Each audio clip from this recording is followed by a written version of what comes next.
Auditorio de Cadena TV que nos sintoniza en todo el país a través de nuestras redes sociales.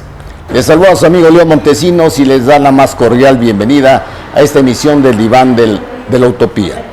Hoy nos encontramos con la magistrada Rosalba Guerrero Rodríguez, aspirante a presidir el Tribunal Superior de Justicia de la Ciudad de México, en un tiempo de mujeres donde buscará hacer valer los principios de equidad de género de la 4T.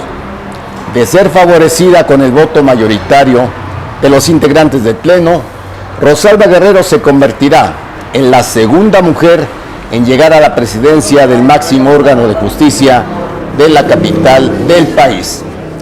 Hace 42 años, en 1983, Clementina Gil de Lestre fue la primera mujer presidenta del Tribunal Superior y desde entonces han sido hombres sus titulares. Pero la historia a escribirse en los cercanos meses de noviembre y diciembre, en que habrá de darse la nueva elección, puede ser muy distinta. Le comento además que nuestra invitada cuenta con una experiencia de más de 36 años en diversos cargos en el tribunal. La magistrada Rosalba Guerrero es doctora en Derecho, egresada de la Facultad de Estudios Superiores FES Aragón, y es además entrenadora del equipo de fútbol del tribunal, siendo seguidora del Cruz Azul. Pues magistrada, agradecemos el tiempo que hoy nos dispensa para Cananea TV. No, muchas gracias a usted por esta invitación que yo gustosa acepto. ¿Le parece si empezamos porque nos diga quién es Rosalba Guerrero y por qué aspira a la presidencia del tribunal? Rosalba Guerrero es una persona que quiere presidir el Tribunal Superior de Justicia de la Ciudad de México, toda vez que cuento con la experiencia suficiente para poder realizarlo. Yo conozco todas las entrañas del Poder Judicial y quiero que se realice un trabajo efectivamente con equidad de género, en donde se resuelva con perspectiva de género, con perspectiva de grupos vulnerables y que el justiciable tenga lo que le corresponde. ¿Hay alguna simetría entre definir una estrategia para ganar un partido de fútbol o una sentencia donde están en juego los derechos humanos de las víctimas? Sí, sí podemos decir que sí la puede haber. Tiene que haber una estrategia tanto en el campo de fútbol como al resolver un asunto. ¿Cuál es la estrategia? Tenemos que ver cuál es la litis que se nos plantea. Tenemos que focalizar el problema para resolverlo de la mejor manera posible.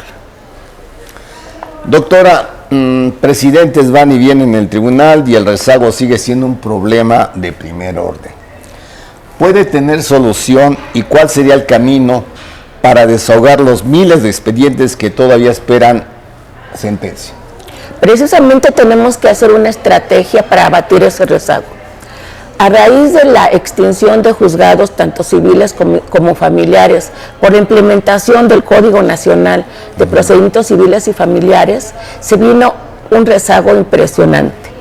El trabajo que le correspondía a uno de estos órganos jurisdiccionales se fue repartiendo entre otros juzgados, con lo que hizo que se incrementaran las cargas de trabajo. Tenemos que buscar un mecanismo idóneo para poder solventar ese rezago y que el justiciable obtenga lo que le corresponde, como lo dije anteriormente. ¿Cómo está observando el funcionamiento del tribunal con la llegada de los llamados jueces del bienestar? Nos tenemos que adaptar a las nuevas políticas jurisdiccionales. Hacía falta un cambio en el Poder Judicial, lo hay, y entonces tenemos que ver de la mejor manera posible podamos ver que las personas que vinieron a cumplir una función jurisdiccional la realicen de la mejor manera, y tenemos que hacer equipo con todos ellos para sacar el trabajo avante. Le comento, doctora, porque en redes sociales se están ventilando roces laborales entre trabajadores sindicalizados y los nuevos impartidores de justicia, por lo que se consideran desplazamientos ilegales de personal. ¿Están en su derecho los nuevos jueces de remover o hasta despedir al personal? No están en su derecho. Tenemos que velar por los derechos de los trabajadores.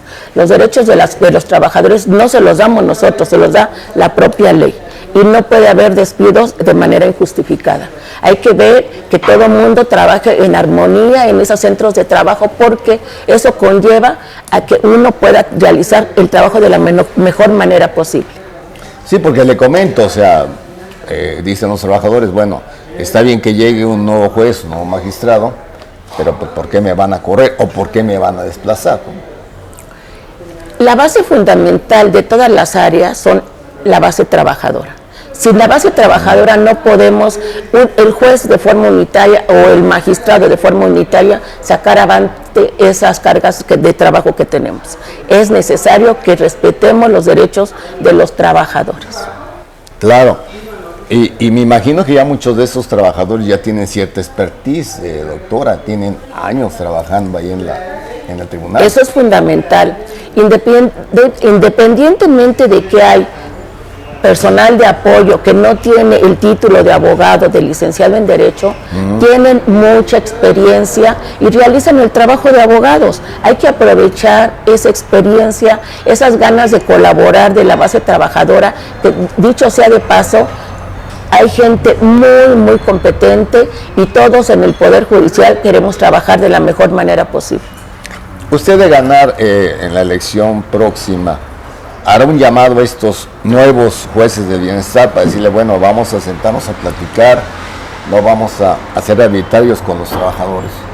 Claro que eso es primordial. Hay que reunir a todos y cada uno de los compañeros para que hagamos un equipo, que trabajemos bien y lo que se les ofrezca, lo que de parte de uno, de la experiencia que podamos tener, hay que extenderla para todas estas personas. Doctora, en esos 36 años en diversos cargos del tribunal, me imagino que usted ya tiene toda la experiencia del mundo en estos temas, tanto laborales como jurídicos. Hay un tema también, un reclamo que se ha vuelto añejo en el tribunal, que es las horas extras y el pago que no se les da a los trabajadores por la verdad, digámoslo así, jornadas extenuantes. Bueno, hablé hace rato de los derechos de los trabajadores, sus derechos laborales no tenemos por qué quitárselos. Ahora va a depender del órgano de administración, el tema de la administración, del tema económico, pero en conjunto con ese órgano de administración estaremos platicando para que no suceda lo que ha venido sucediendo. Sí, porque se hablaba que en casa del herrero asadón de palo, o sea, en el tribunal no se le hace justicia a los trabajadores en el pago de horas extras, ¿no? Ya no sucederá eso, tenemos que ver los mecanismos indispensables para que los derechos queden en salvaguarda. Si me lo permite, vamos a nuestro primer corte. A nuestra amable audiencia, la invitamos a seguirnos a través de nuestras redes sociales que están apareciendo en pantalla. Y le recordamos que también ya estamos en TikTok. No se vaya, regresamos.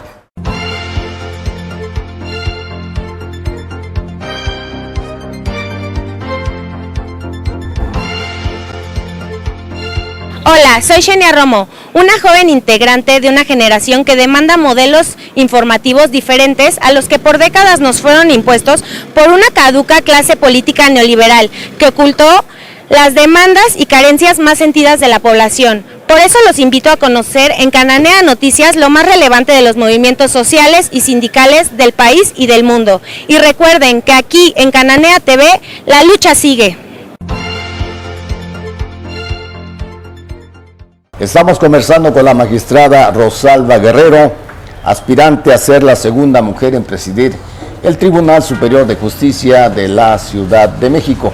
Magistrada, pues estábamos hablando de las cuestiones laborales de los trabajadores, que llegue quien llegue va a ser un tema ineludible porque hay muchos rezagos, muchas demandas. Y le quiero comentar, pues hace un par de meses, el tribunal fue objeto de un movimiento de trabajadores que paralizó sus actividades, mismo que surgió al margen de los sindicatos legalmente reconocidos. Demandaban ellos, dice, mejores condiciones laborales, precisamente como el pago de horas extras, asignación de plazas y otros temas. Le quiero hacer dos preguntas sobre este tema. ¿Fue válido que se marginara a los sindicatos de estas negociaciones? Y segundo, ¿hasta qué punto hay sobrecarga de trabajo a los sindicalizados? Y lo que hablamos, ¿por qué se les siguen adeudando estas horas extras y se les redatea el pago de las mismas? ¿No hay presupuesto o qué es lo que sucede en el tribunal, magistrado? Yo creo que sí debe de solicitarse presupuesto a la autoridad competente, porque debemos de tener todos los derechos de los trabajadores en salvaguarda. Lo que motivó el paro fue la extinción de los juzgados en materia civil y en materia familiar, entre otros puntos. No creo que haya sido marginados los líderes sindicales de la base trabajadora, los mayoritarios.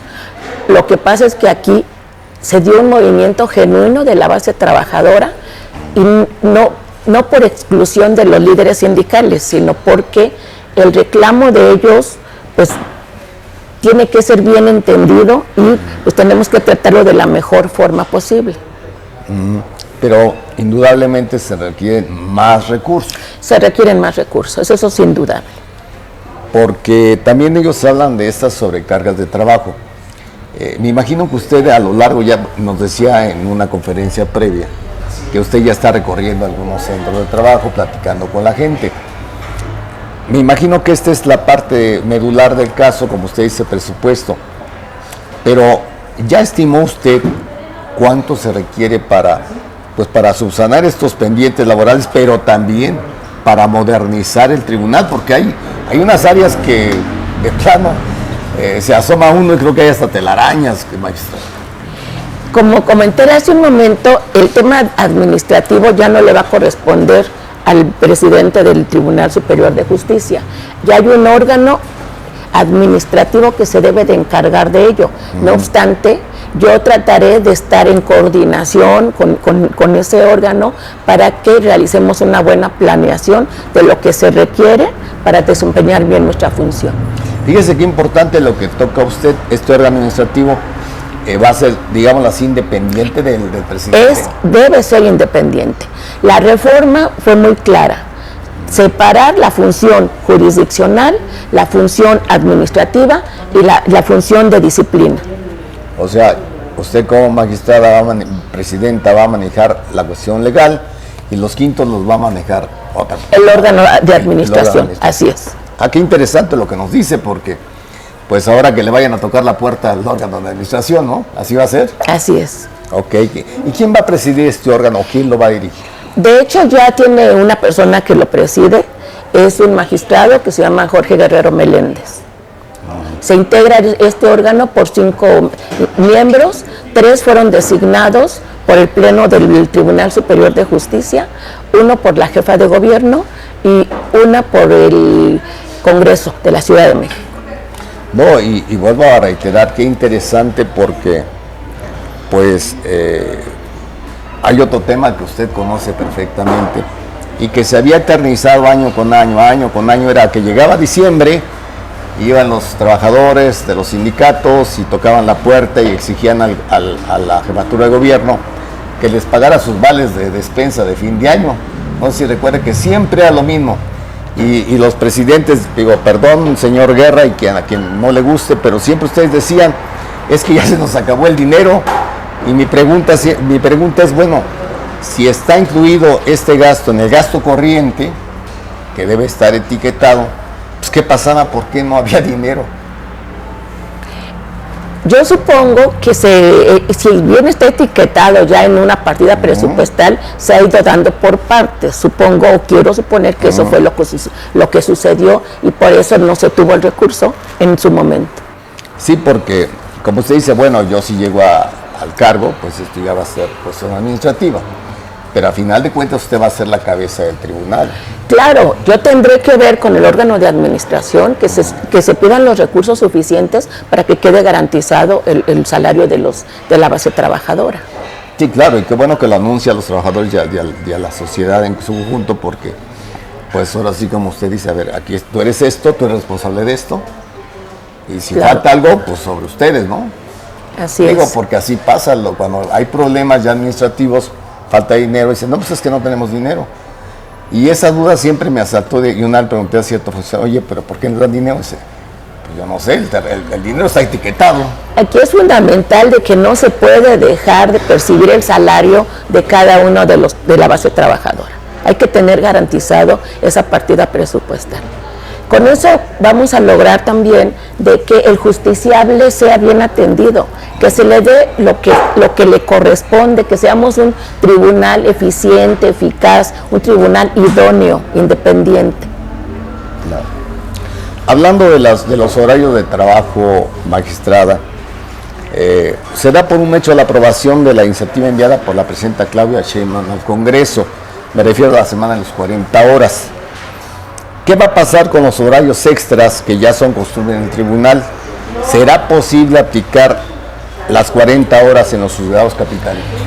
Esa reforma no aplica para el Poder Judicial de la Ciudad de México. Esa es más bien para la iniciativa privada. Nosotros tenemos unos horarios establecidos desde hace ya muchísimos años y pues eso no cambia, no se mueve. Porque incluso las horas extras precisamente se habla de cubrir determinadas horas a la quincena para que puedan ser susceptibles de que se paguen. ¿Estos horarios cómo son? Tenemos horario de 8:30 de la mañana de lunes a jueves a las 3 y el viernes de 8:30 a 2 de la tarde. Sin embargo, es un decir el tema del horario porque nosotros nos quedamos a las 8, 9, 10 de la noche, el tiempo que consideramos necesario y a veces no terminamos. Incluso las horas extras se exige nada más que se cubran determinado número de horas. Sin embargo, rebasamos por mucho.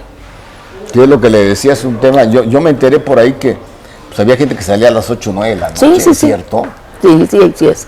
El horario que establecí es para la atención al público, pero después de esa atención al público nos quedamos a trabajar hasta que terminemos lo que tengamos del día. Nosotros tenemos términos judiciales y los tenemos que cumplir.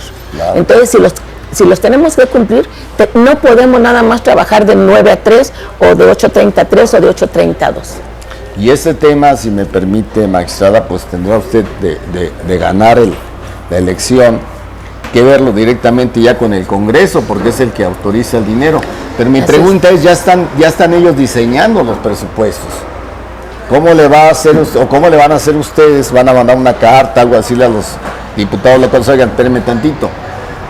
El nuevo presidente entra en enero, va a haber elección fin de año, pero necesitamos más dinero, porque si ustedes llegan y no hay dinero, va a ser un problema, ¿no le parece? No, eso ya lo deben de estar trabajando en este momento para la asignación del presupuesto del 2026. Se trabaja desde fines de año. Ah, qué bueno que nos hace esa observación. Pues también a los diputados locales un llamado, porque si queremos modernizar el Poder Judicial, si hubo una reforma judicial, pues se necesita dinero, se necesitan recursos para, como estamos viendo, pagar estas sobrecargas de trabajo de muchos trabajadores. Si me permiten, vamos a nuestro segundo corte. Lo invitamos a ver este mensaje que esperamos sea de su interés. Regresamos. Restaurante Río Deva. Cocina nacional e internacional. Disfrute además de su bar y selecta cava de vinos. Cada espacio, diseñado para esa cita especial o ese encuentro familiar o de amigos. Lo esperamos en Ignacio Ramírez 11, Colonia Tabacalera, a un costado del Monumento a la Revolución. Restaurante Río Deva. Continuamos en esta entrevista con la doctora Rosalba Guerrero Rodríguez, aspirante a presidir el Tribunal Superior de Justicia Capitalino.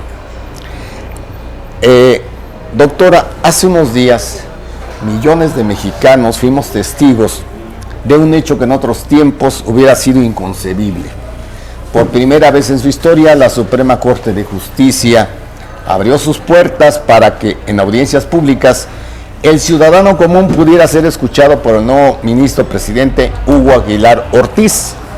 De llegar a la presidencia del Tribunal Capitalino, se dará un nuevo modelo de justicia de puertas abiertas y más cercano a la gente. Tiene que ser, el juzgador tiene que escuchar directamente a la persona interesada cuál es su problemática para poderlo entender de mejor manera. Ese es un punto muy importante porque ahorita con la implementación del Código Nacional de Procedimientos Civiles y Familiares, se crearon unas unidades de gestión judicial, las cuales no permitan que el juzgador pueda tener contacto directo con el justiciable. Esto tendría que irse para atrás y hacer el modelo de juzgados de oralidad para que el juez tenga directamente el contacto con el justiciable y se pueda lograr una eficiente impartición de justicia. Le voy a hacer esta pregunta con toda la perspectiva de género, porque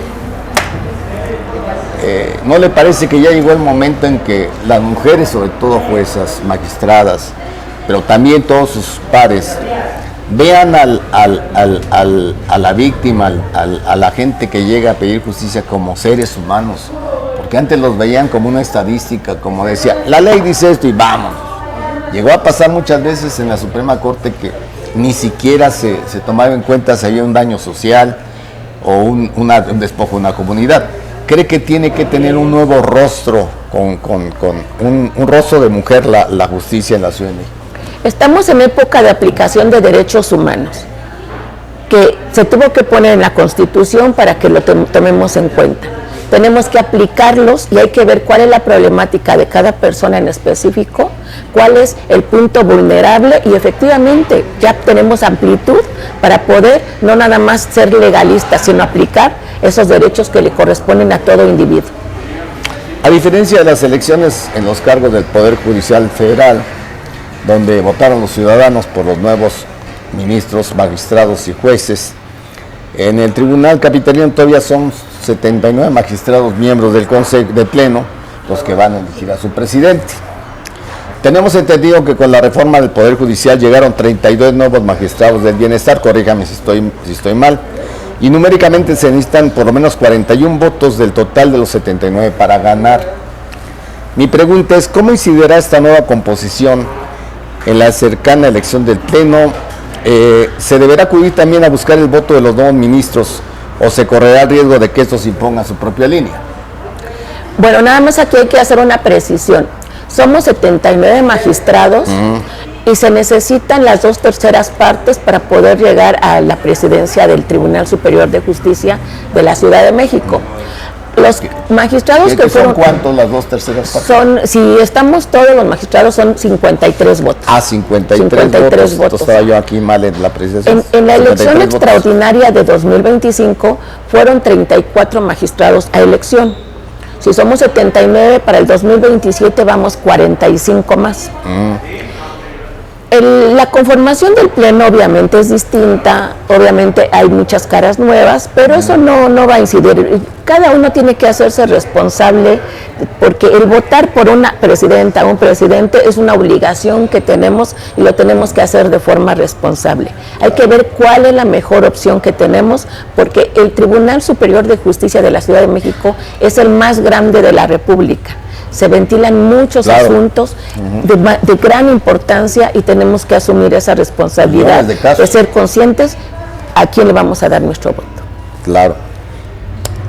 En su reciente conferencia mencionó usted, doctora, que pues ya inició su campaña abiertamente, sin ningún atavismo ni nada.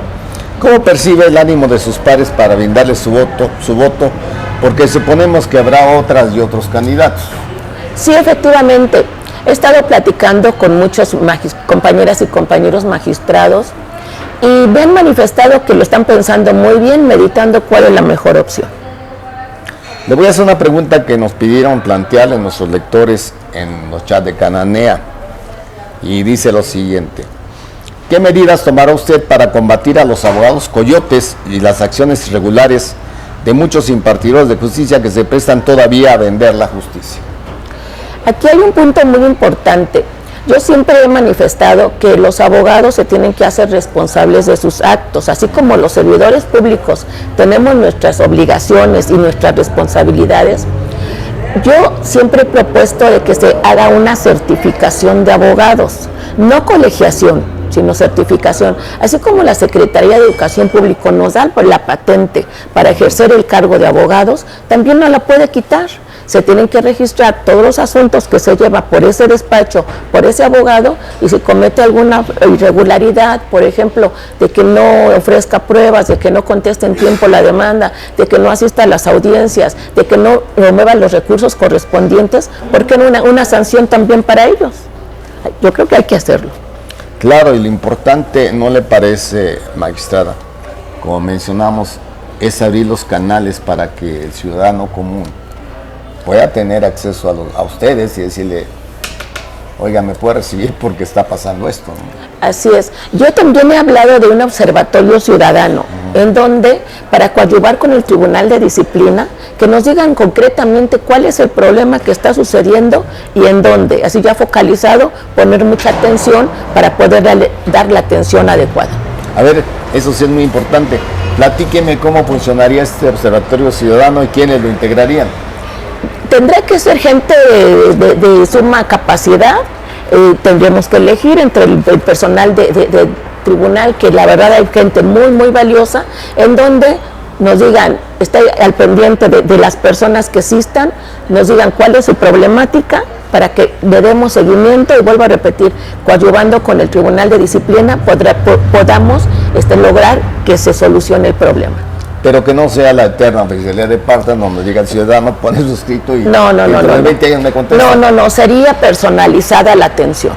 No es un buzón, sería personalizado. Sí, porque nos hemos dado también cuenta, en Cananea tenemos mucho la política de la perspectiva de género y hay muchas madres solteras, inclusive para cobrar una pensión se las ven, pero si en chino, porque hay muchos abogados, digamos así, trinqueteros, que hacen una serie de trampas y pues los niños no pueden acceder a una pensión de sus papás. Pues, no, tendremos que estar muy al pendiente. Todos los asuntos que se ventilan en el Poder Judicial son importantes, todos. Pero si alguno requiere mayor atención es el de los alimentos de las niñas, niños y adolescentes. Entonces tendremos que poner especial atención en eso. No, y son historias de vida muy cruentas porque pues los menores merecen todo nuestro respeto. Si me permite, magistrada, vamos a nuestro último corte. No se vaya, en breve regresamos.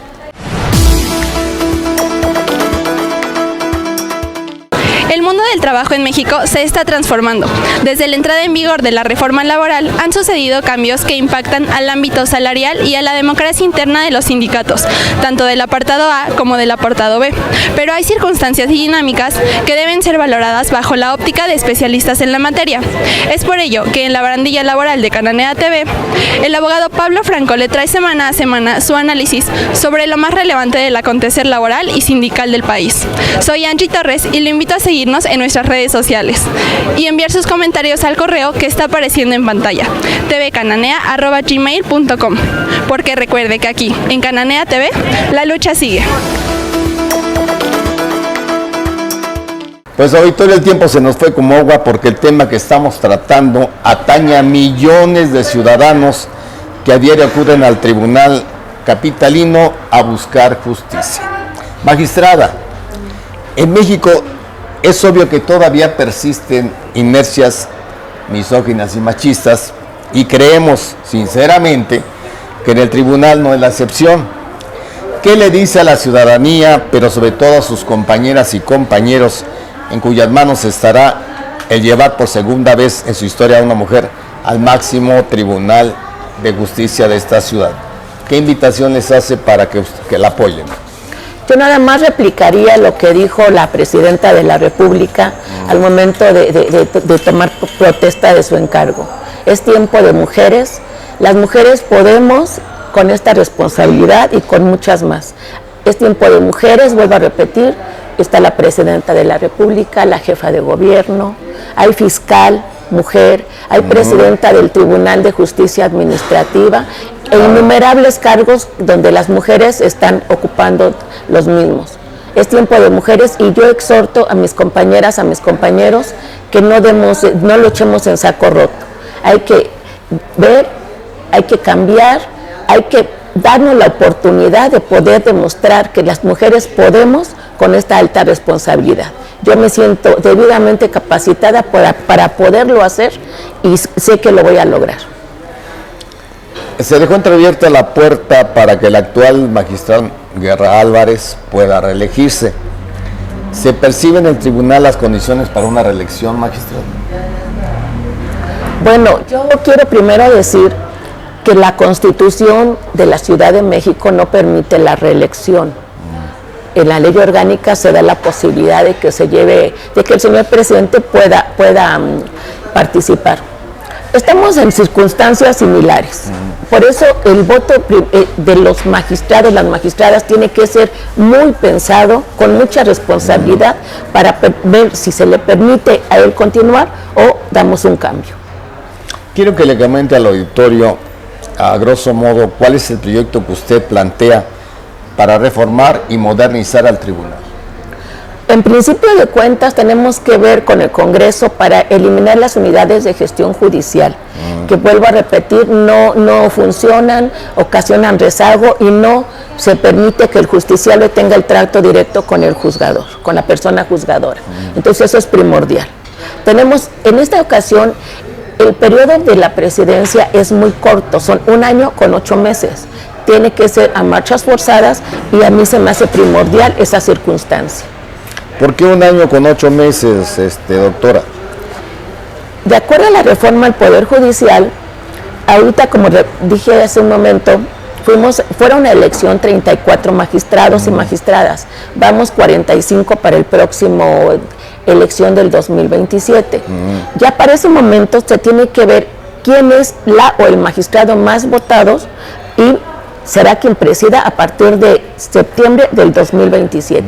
Para este periodo todavía, del 1 de enero de 2026 al 31 de agosto de 2027, todavía vamos a elegir nosotros por el voto de cada uno de los magistrados.